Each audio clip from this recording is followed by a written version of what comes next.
Pay attention to the lens, the woman with a tire on her back, standing on the wing of an airplane. At this time, she was preparing to jump onto another plane and install the dropped tires on it. Such a thrilling scene. It happened in Los Angeles in 1926. At this time, a tire from a biplane fell off in flight. This also resulted in the aircraft being unable to land. After hours of flight, the biplane is running low on fuel. What awaits it may be a plane crash caused by an emergency landing. In this critical moment, a pilot named Gladys makes a bold move. That is to tie the airplane's spare tire to her back, then take another plane to rescue. Gladys is shown boarding the plane with the help of colleagues and without any safety protection, stand on the wing and head to the rescue. After a while, Gladys's plane soon caught up with the biplane. When two planes are approaching, almost, Gladys slowly walked to the outside of the wing. Air currents in the air are constant when an airplane is flying. If you are not careful, you will be blown away. But Gladys still managed to climb to the top of the wing and wait for the best time to rescue. You can clearly see it through the video. The plane is at least several thousand meters above the ground, and at this time, as long as there is a little mistake, will be smashed to pieces. When two planes are close enough, Gladys decisively grabbed the wing of the rescue plane and successfully climbed aboard. She carefully walked along the wings to the bottom of the plane. Relying on many support rods, we quickly reach the bottom of the aircraft. She sits on the balance bar of an airplane tire, then pull the support rod with one hand, finally free up your other hand to remove the spare tire. The whole process can only be operated with one hand, although the difficulty is very high, but Gladys still managed to put the spare tire on. Immediately afterwards, Gladys climbs onto the wing of the plane and stood on it and made a victory gesture to the camera. Finally, Gladys and the plane landed safely on the ground, and Gladys also relied on her own power, avoided an air crash.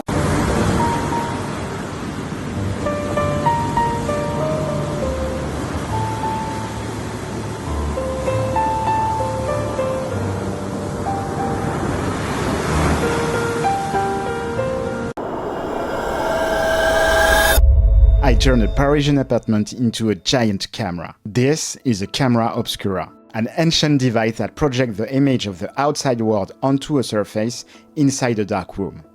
I booked this small Airbnb with an incredible view and applied tinfoil to all the windows to be in total darkness.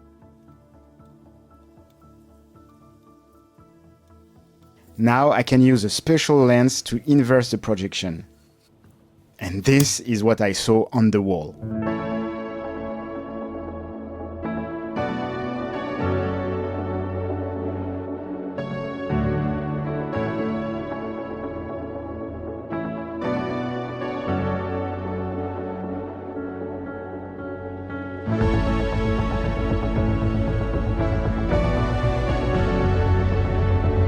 You can see the full video on my YouTube channel.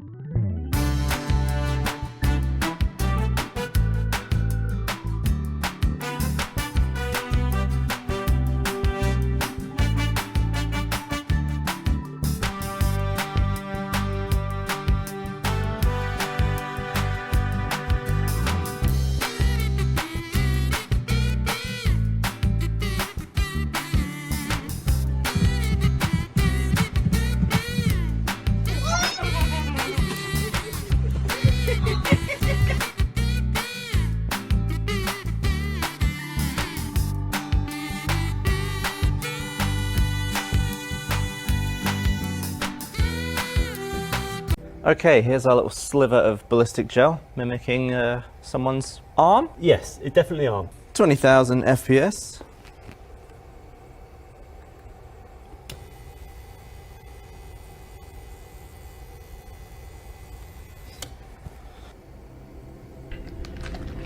Whoa, man. That looks so deep. Doesn't it? Is that too deep?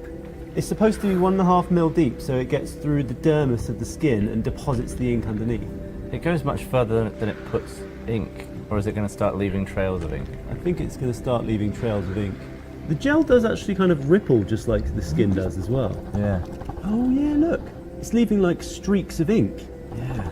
So does that mean under every tattoo is little spikes of ink like that? Must do, like it just, the skin just grabs it. Like the needles pull it through capillary action and then the skin just grabs it and it stays there under the skin. I mean, obviously ballistic gel isn't skin, but yeah. to get the same effect, you know, it's as close as we can get. Look at the ripple when it pops out.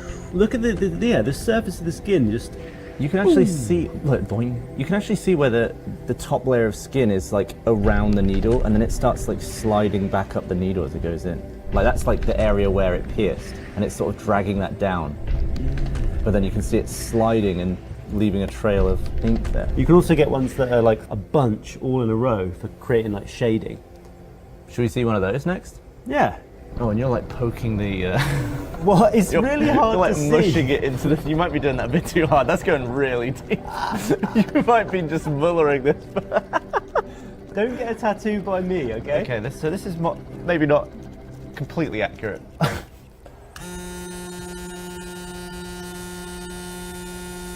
From this close up, you can actually see the needle pushing in and the surface of the skin sliding up the needle. It's almost cleaning the ink off the needle, which leaves a pool of ink on the surface of the skin. And then as soon as the needle pops out, it sucks the ink down the hole that it left. It's almost as though there's no ink in there until the needle pops out, and then ink rushes down the wound channel. That's wild. Like each individual one is an individual sort of wound where it's deposited ink.